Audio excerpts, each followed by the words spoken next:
Well, hello everyone. My name is Zachary O'Shea, and this is Box of Teeth. Last week we wrapped up the minions for La Contessa, a horror-themed antagonist for a D&D campaign.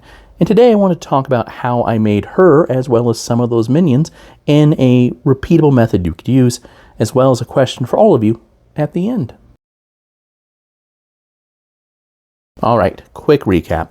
La Contessa is a horror-themed villain for a Dungeons & Dragons campaign. She's basically Count Dracula and Van Helsing all rolled into one. She's a former noblewoman. She's an expert alchemist that transformed herself into an undead horror to hunt vampires, and she's very much an ends justify the means. She covers 3 genres of horror, which are vampire horror, scientific horror, and gothic horror, and this expands to all of her minions.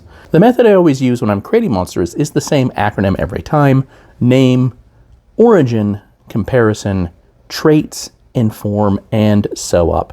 So let's go over La Contessa and a few of her minions now using that method. Name.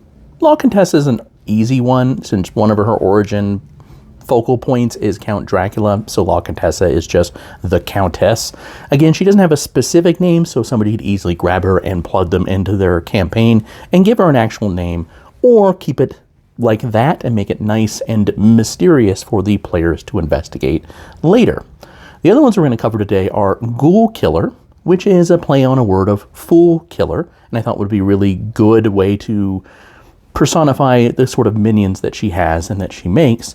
And then we have 2 of the mimics that she harvests and creates, which is the Harpsichord Mimic and the Coffin Mimic, because I was like, okay, what are 2 common things that you'll find in vampire horror that are objects? We move on to origin. For La Contessa, for example, she is a special kind of undead, so I have to make sure she has the right resistances for both damage and conditions, and the sort of skills and languages you would expect for a noblewoman, but also someone who's been on the hunt for a very long time. When it comes to Ghoul Killer, same sort of thing. It is an undead creature, so I need to make sure it has the right condition immunities and resistances, but also tailor those little bits so when it's fighting ghasts and ghouls, it has an advantage. And finally, mimics. Well, I make one of those every week and it's very easy. They always are going to have the same 4 traits: false appearance, adhesive, grappler, and shape changer. Those are the things I need to always take into consideration with them. Next, we move on to comparison. So for La Contessa, I wanted to look at a legendary creature that is about her challenge rating level, and also in this case, I just went with a vampire. Thus, she has legendary actions and legendary saves and the like, and several twists on vampire traits, such as regeneration, that's a little bit different. Leech, which is like being able to suck out blood and drain life, but also, again, slightly different. And a paralyzing gaze as opposed to a charming gaze. When it comes to the Ghoul Killer, for there it was just basically I need to give it some things that make it feel undead. One of those is its blade arm, so one of its arms is just literally a blade that has been grafted on. Plus, it can sense other undead around it, kind of like some of the weird senses that undead have when it comes to living things, and then looking at its appropriate stats, armor classes, damages, and the like for both La Contessa and Ghoul Killer for the challenge rating that I wanted them at.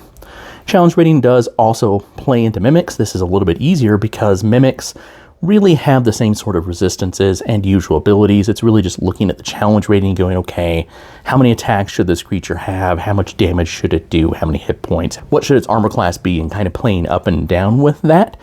These were some of the earliest mimics that I made, so I'd probably go back and redo them now. Next were any sort of important traits that I wanted to put into them that weren't related to any of the other bits of the formula. For La Contessa and the Ghoul Killer, there wasn't a whole lot other than I wanted La Contessa to manipulate and use mimics, mostly because I was building my own brand and personality, and I said, hey, this is a perfect person to actually have custom mimics that she uses because of her alchemical and kind of arcanist background in it. When it comes to the mimics, however, I wanted to make sure the Harpsichord Mimic had a mimic gut string attack that was magical, so it can slice undead easily, and that's a nice sound to me. It's guts that you're playing the instrument on. Gross, and also a nice weapon. When it comes to the Coffin Mimic, I wanted to make sure that it had a swallow attack, primarily because a vampire goes in, they get into the coffin, or they are grabbed by a coffin and swallowed by it, so one can stop them from just shape-changing, going to gaseous form, or whatever it is. So it has a swallow that has a couple of special abilities on top of that to kind of negate that ability that a vampire might have. That also works on player characters. Next phase is inform, where you really are taking the essence of what that character is, their place in the world, and what you want to inform your players about when it comes to just their statistics whenever they face off against them. For example, La Contessa has turn immunity because she's a unique kind of undead.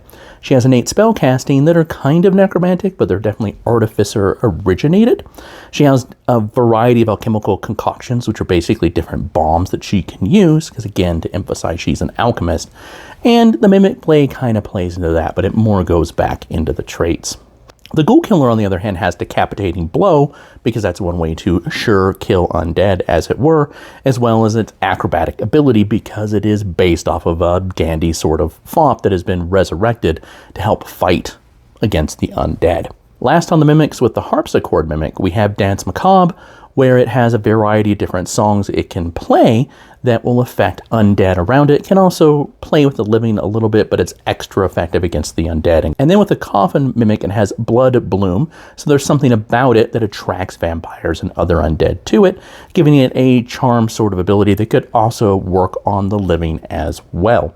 So that gives it, it's a bit more of a tempting Venus flytrap kind of mimic, as opposed to the traditional, oh, this is a treasure chest. The last step is not one that I cover a whole lot. It's just sew up, because you're making sure all the damages are correct, the armor class is right, the hit points are calculated correctly, all the difficulties are right, that sort of thing. So mechanically it fits, so you don't have a player going, wait a second, that doesn't work right, because that's still an important part of the game, because it is a game. So here's my question before I go into the outro.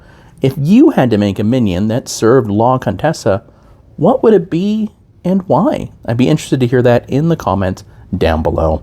If you enjoy La Contessa and her minions, you can find them, along with hundreds of other horror-themed monsters, all for Dungeons & Dragons 5th edition, and all perfectly free, at boxofteeth.blogspot.com. If you're more interested in the horror fiction that I write that includes grease paint right here, or the other non-D&D horror-related role-playing stuff I have, you can always go to www.zacharyoshay.com. Have a great day.